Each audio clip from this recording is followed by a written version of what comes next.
गजा में दूसरे दिन भी सड़कों पर पैदल और गाड़ियों से सफर करने वालों की कतारें 3 लाख से जायद फलस्तीनी शिमाली इलाकों में पहुंच गए। मलबा हटाने का काम भी जारी। तबाह इमारत से 10 बोसीदा लाशें निकाल ली गईं। जंगबंदी के बावजूद सहयूनी फौज की फायरिंग, 5 साला बच्ची समेत 2 फलस्तीनी शहीद, 5 जख्मी। सहयूनी फौज का 8 रोज से महसूर जनीन कैंप में ऑपरेशन। मुजाहमतकारों से शदीद झड़पें, दर्जनों जख्मी फलस्तीनी गिरफ्तार, दर्जनों घर मसमार। फौजियों ने मस्जिद शहीद कर दी।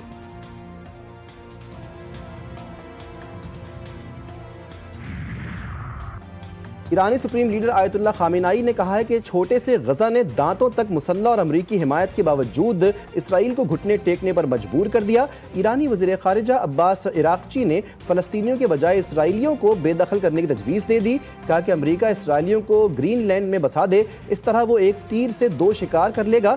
उन्होंने खबरदार किया कि ईरान की जौहरी तंसीबात पर हमला पागलपन होगा। ऐसा कोई भी इक़दाम पूरे खित्ते के लिए भयानक तबाही का बायस बनेगा।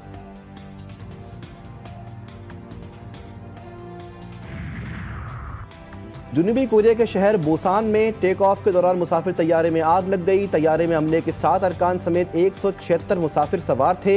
हंगामी अखराज के दौरान 4 मुसाफिर जख्मी। तैयारा हांगकांग जा रहा था। आग जहाज की दुम में लगी और उसने बड़े हिस्से को लपेट में ले लिया।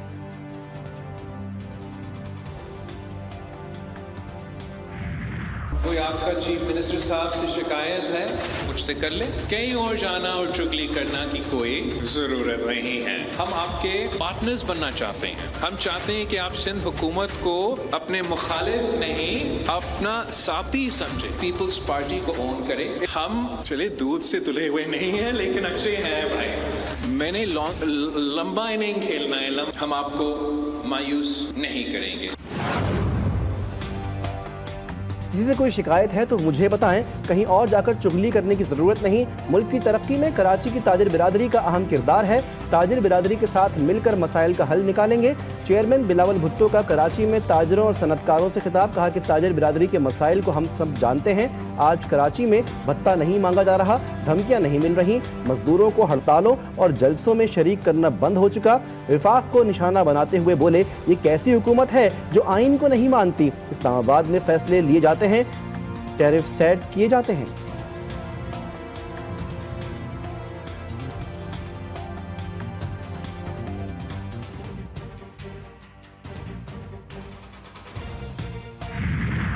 जो हक इस सूबे का है, इस सूबे के लोगों का है, वो हमें नहीं मिलता रहा है। लेकिन ये कराची के इश्यूज नए नहीं है, बल्कि ये डिटोरेट जैसे हुए कि यहाँ पे ऑर्गेनाइज्ड भत्ता लिया जाता था। शदीद मसाइल हैं जहाँ पे पूरी दुनिया के लोग रहते हैं आके। लेकिन मुझे अभी रिसेंटली पता चला कि आप लोग मजाक बहुत करते हैं और वो मजाक दूसरे लोग सीरियस ले लेते हैं और उसके बाद फिर हमें खामखा में खिंचाई शुरू हो जाती है। मजाक किया करें, लेकिन उन लोगों के साथ किया करें जो उस मजाक को बर्दाश्त कर सके। कराची पूरे पाकिस्तान को चलाता है। सूबा सिंध पाकिस्तान का ग्रोथ इंजन है। इस सूबे के लोगों का जो हक है वो नहीं मिलता। वज़ीर आला सिंध मुराद अली शाह का तकरीब से खिताब। कहा कि वो दौर भी देखा है, महाना गाड़ियों से भत्ता लिया जाता था। कराची के मसाइल नए नहीं, आजकल मजाक की फजा चल रही है। मजाक लोगों को देख कर किया जाता है। आप मजाक करते हैं, दूसरे लोग इसे संजीदा ले लेते हैं।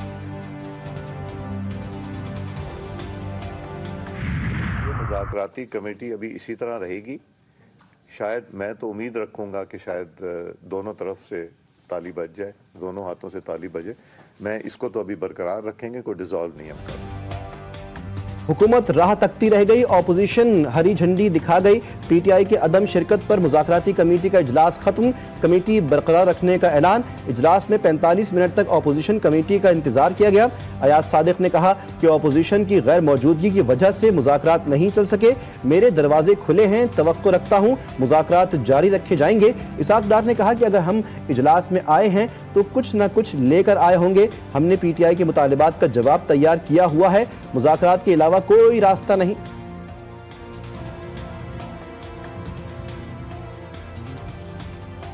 ऑपोजिशन जो है वो वापस इस कमेटी में स्पीकर साहब को राब्ता करेगी और फिर स्पीकर साहब को नई डेट तय करेंगे और हम फिर बैठ के उसमें उनके सवालों के जवाब भी देंगे और वे फॉरवर्ड भी बताएंगे कि क्या हो सकता है। 31 जनवरी तक मुज़ाकराती अमल बहाल ना हुआ तो कमेटी तहलील कर देंगे। हुकूमती मुज़ाकराती कमेटी के तर्जुमान इरफान सिद्दीकी ने वाज़ेह कर दिया।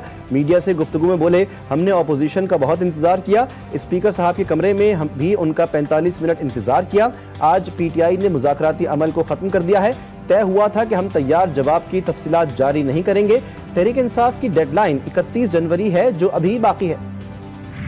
शस्तें हम लोगों की और वो पॉइंट्स रखे at the cost of repetition. Number 1 हमारे असीरान की रिहाई आइन और कानून के मुताबिक, न डील न ढील। नंबर 2 26 नवंबर 2024 और आपका 9 मई के जो साने हुए थे उनके हवाले से जो 9 मई का इंसिडेंट हुआ था, जो हम समझते हैं कि फॉल्स फ्लैग ऑपरेशन था, उसके ऊपर हमने कहा ठीक है आप एक इंडिपेंडेंट कमीशन बिठाएं, पर उन्होंने नहीं किया।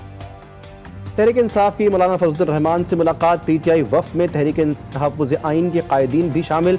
मुलाकात में मुल्क की सूरत हाल पर बातचीत हुई। उमर अय्यूब कहते हैं कि हम जमहूरियत की फलाह व बहबूद के लिए यहाँ आए हैं। जमहूरियत के फ़रोग़ के लिए मौलाना से मुलाकात की।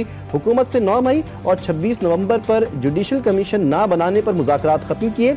कामरान मुर्तज़ा बोले, PTI JUI के जो राब्ते रुक गए थे बहाल हुए हैं। PTI से इलेक्शन कमीशन से मुताल्लिक़ मुशावरत हुई।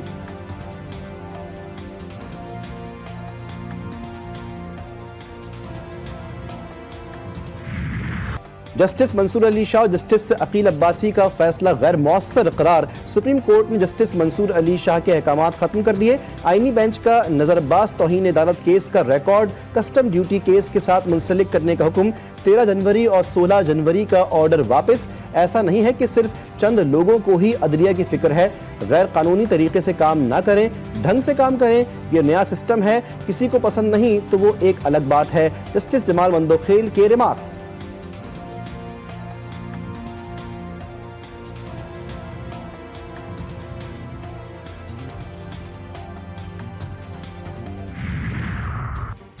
एडिशनल रजिस्ट्रार सुप्रीम कोर्ट नजर अब्बास ओहदे पर बहाल। नोटिफिकेशन जारी। एडिशनल रजिस्ट्रार को आईनी मुकदमा रेगुलर बेंच में लगाने पर OSD बनाया गया था।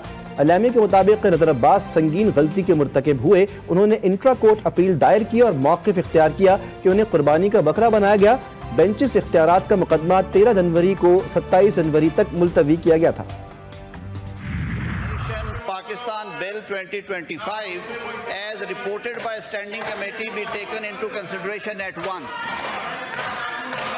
अब मैं तहरीक को ऐवान के सामने रखता हूँ। जो तहरीक के हक में वो आम जवाब दे, जो तहरीक के मुखालिफत में वो नई में जवाब दे। हाँ वालों की तादाद ज़्यादा है, तहरीक मंजूर की जाती है। अपोजिशन और मीडिया तंजीमों की मुखालिफत नजरअंदाज। मुतनाज़ पीका एक्ट तरमीमी बिल कौमी असम्बली के बाद सेनेट से भी मंजूर। डिजिटल नेशन पाकिस्तान बिल भी मंजूर कर लिया गया। अपोजिशन का शोर शराबा, एहतजाज। कायदे हिज़्ब इख्तिलाफ शिबली फराज ने अपनी नशिस्त पर खड़े होकर एहतजाज किया। सहाफ़ियों का प्रेस गैलरी से वॉकआउट। मुतनाज़ पीका एक्ट नामंजूर, काला कानून नामंजूर। वफाकी हुकूमत ने पीका तरमीमी बिल सदर ममलिकत को तौसीक़ के लिए भिजवा दिया।